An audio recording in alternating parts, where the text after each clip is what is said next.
The Wizard of Earthsea, the Books of Earthsea by Ursula K. Le Guin. Actually, Wizard of Earthsea was the first fantasy that I ever read when I was a kid. Teacher at middle school introduced us to it, and I'm forever grateful for that. And these have been a huge influence on my trilogy, the End of Magic trilogy.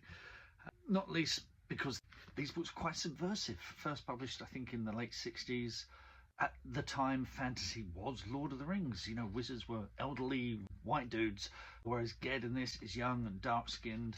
And I love the subversiveness of it. And the world building is so simple. It's not all loaded up front. It's a coming-of-age story, and it's very, very human.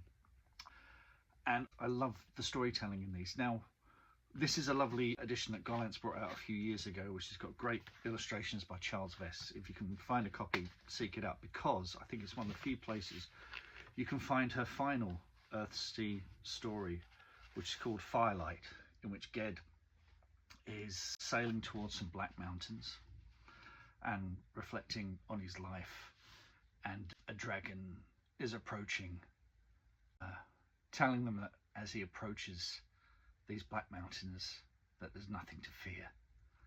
And I think Le Guin was writing this when she knew she was dying, and it's incredibly moving. It's a very, very short story.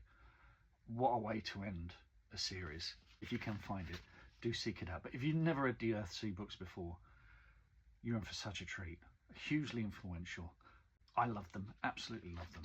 Highly recommended. And look, just so you know, this is my series, the End of Magic trilogy. Starts with the End of Magic, the End of Dragons, and the End of Gods. And there's a character in this called Roisin Cattell, and there's very much a little bit of Ged in Roisin. Do check him out.